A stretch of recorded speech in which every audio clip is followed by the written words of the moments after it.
¿sabías que en México existen varios grupos en situación de vulnerabilidad? Sí, como las personas con discapacidad, los indígenas, los adultos mayores y las personas LGBT.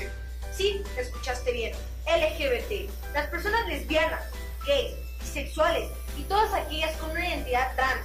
La encuesta nacional sobre discriminación, Plenario 2010, revela que 4 de cada 10 mexicanas y mexicanos no estarían dispuestos a permitir que en su casa vivieran personas homosexuales. Y 3 de cada 10 afirmaron lo mismo en el caso de personas que viven con VIH-Sida. Y seguimos con más en Ciudad Abierta, el espacio sin censura para la diversidad sexual y de género. La situación de las personas mayores, sus derechos y la sensibilización hacia quienes pertenecen a la comunidad LGBTI, vista desde un panorama mundial, con Margarita Castilla, secretaria técnica del COPRED, quien está más que lista con la agenda internacional. Jacqueline, vamos con ustedes. Así es, doctor Volaski, más que listas, ya estamos por acá. Margarita, bienvenida, muchísimas gracias. Gracias. Hablando de este tema de personas mayores, ¿hay alguna convención internacional en este sentido? Bueno, pues esto es interesante que de poco tiempo para acá, si bien no hay un instrumento preciso de protección para los derechos de las personas adultas mayores, se está trabajando un modelo de convención desde el sistema interamericano. Recordemos que el sistema interamericano de protección de derechos humanos es uno así como el africano, el europeo y tal, que surgen del sistema universal de derechos humanos. Esta convención ya existe y hay algunos países que ya la ratificaron, es decir, que ya la firmaron, y México tiene todavía ese pendiente, ¿no? Entonces estaremos dándole seguimiento. Hay muchas organizaciones de la sociedad civil dedicadas a la protección de derechos de personas adultas mayores y a visibilizar su situación, que están, por supuesto, haciendo todo el trabajo necesario para que México cumpla con esta firma y entonces tengamos el primer instrumento internacional específico para la protección de los derechos de estas personas. No me puedo imaginar cómo en un país donde, y lo acabamos de ver con nuestros invitados, donde la población de adultos mayores es tan importante, no hayamos firmado este convenio. ¿Hay algún argumento? ¿Hay alguna razón? Porque es algo que tiene que ratificar el Senado. ¿Qué pasa? Claro, pues como bien dices, pasa por estos espacios. Es un espacio en el que el Senado tiene la facultad exclusiva para la aprobación de este tipo de instrumentos internacionales y como te mencionaba, es de relativa reciente creación esta convención.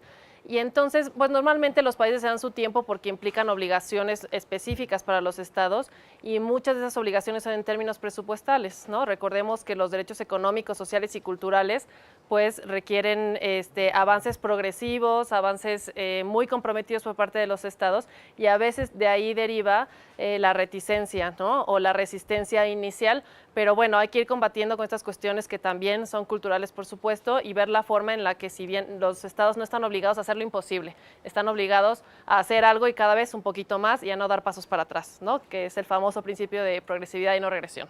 Claro, ¿qué prácticas entonces podemos hablar de acciones afirmativas a favor de las personas mayores en México o en algunos otros países que hayan o no hayan firmado estos documentos? ¿Hay alguna buena práctica que en el marco internacional? Bueno, hay muchas, por ejemplo, la Comisión Interamericana de Derechos Humanos acaba de adoptar una medida que me parece muy, bueno, este año, ¿no? Que me parece muy acertada, que es crear una unidad especial para los derechos de las personas adultas mayores, ¿no? Esto lo que tiene de favorecedor es que cuando se crea una relatoría o una unidad especial, pues le da al tema visibilidad, ¿no? Que es romper la primera barrera. Ahora, esta semana justo se dio una consulta para la definición, esta unidad dedicada a los derechos de las personas adultas mayores, organizó una consulta para elaborar su plan de trabajo de aquí a algunos años, ¿no?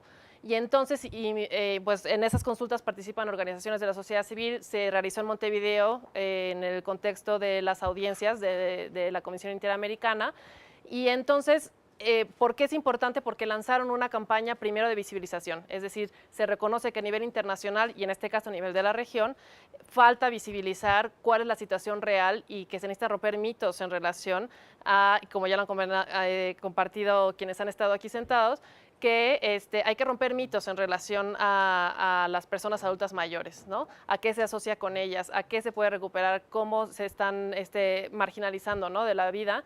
Y entonces hay que visibilizar cuál es la realidad, ¿no? Y entonces esta unidad, con motivo de la consulta, sacó una campaña, ¿no? De visibilización primero. Y esa la pueden consultar en la página de la Comisión Interamericana de Derechos Humanos. Se hizo en conjunto con organizaciones de la sociedad civil. Y esto es una parte de visibilización, una acción de visibilización importante, ¿no? Una buena práctica. ¿Y de qué habla la campaña?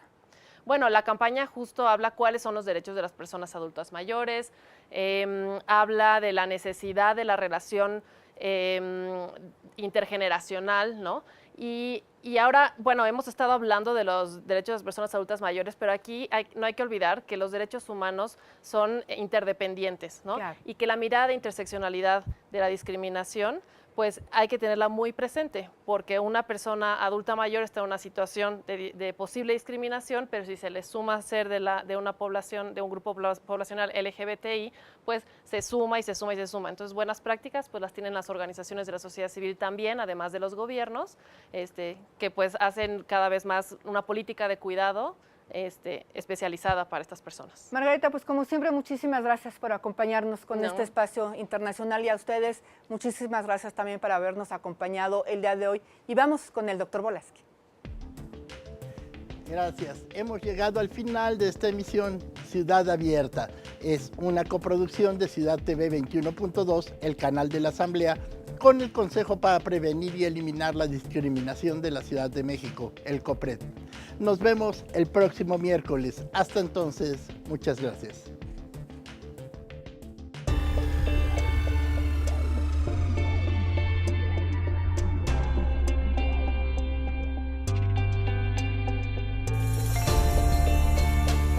Ciudad Abierta.